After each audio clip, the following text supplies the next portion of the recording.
Isiah Thomas doesn't think MJ is the GOAT, the beef that started it all. Hall of Fame point guard Isiah Thomas is adamant that Michael Jordan is not the GOAT of basketball. The two have had beef for multiple decades now, with no end in sight. Michael Jordan, he was a non-factor in the 80s in terms of his basketball team. He never won. And he never beat Larry Bird. He never beat Magic and Kareem.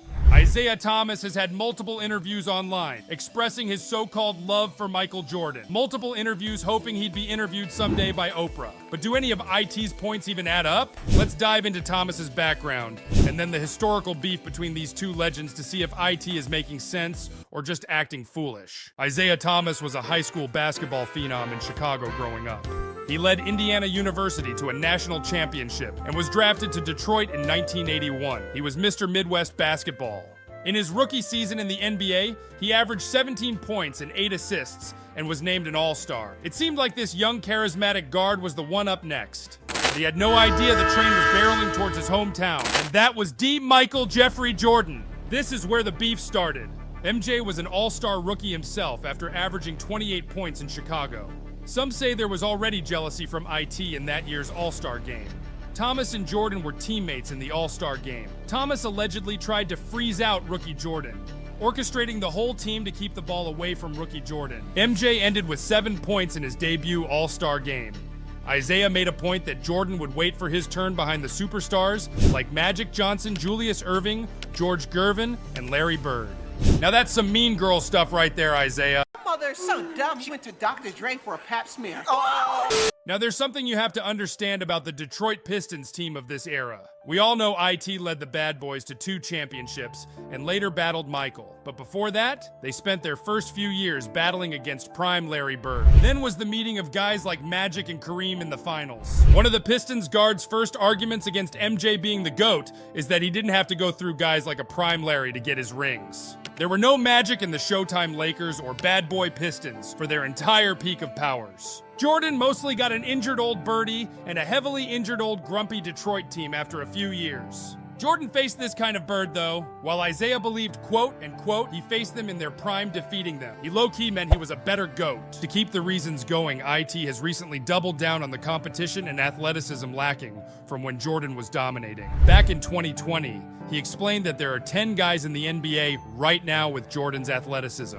Those guys like Lebron or Kevin Durant would probably be considered the GOAT if they got to play back then. Hold on, does this make sense? Jordan might have missed younger Bird and Magic? Is he high and that's just his point?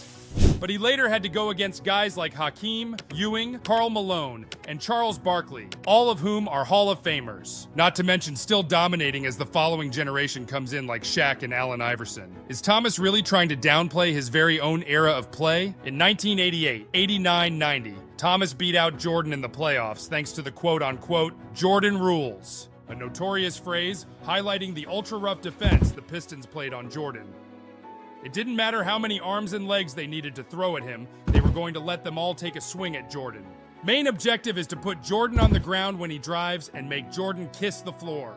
After those pummelings and kissing the floor, Jordan went to work. He started bulking up in the offseason so he could take those hits. After 3 consecutive years losing to the Pistons, MJ finally won against them. And here's the thing that triggered MJ. No hands were shook when they won. The Pistons just walked off the court with Isiah leading the walkout. Such sore losers. Anyway, Jordan began his run after the fall of Detroit, winning 6 championships and 6 finals MVPs for his career against the guys mentioned previously, in an era way more physical. How is this not the GOAT of basketball? Hand checks were barely called in MJ's era compared to today's era, an era of flopping and traveling where 4 steps are allowed. Regardless if Michael Jordan, still up to this day, denies he has nothing to do with leaving Isiah off the dream team.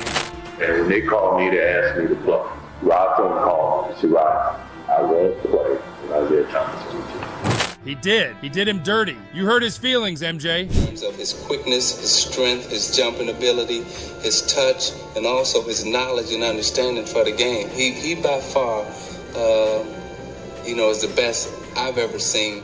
That's why you used to be his GOAT. So after all this history, we cut back to today, and there are still little moments of strife. Thomas questions who would really be the GOAT if players from today played in MJ's era. He even went on First Take with Stephen A. in 2020 and said that LeBron will undoubtedly be the GOAT for 3 key reasons.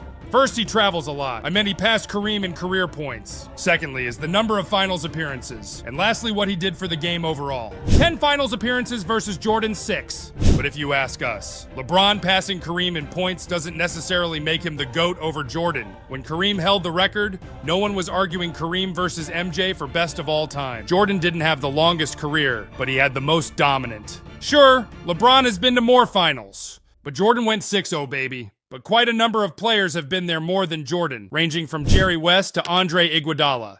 I want Iguodala. There's a difference between getting to a place and owning that place. And definitely LeBron traveled to that place. LeBron's finals record is 4-6. Sorry, Thomas, but I don't think that passes either. Lastly, IT describes a notion of what the player has done for the game. Michael Jordan took a league that had just been saved by Magic and Bird and sent that thing to the freaking moon. Have you seen The Last Dance, Isiah? Fans around the world completely flooded Jordan. His play caused a market explosion for a game we have seen go global since. MJ was the GOAT on and off the court. LeBron's done a lot, sure, but the Jordan mania still eclipses the king, and that's my take. So, what do you guys think? Do any of IT's points make sense?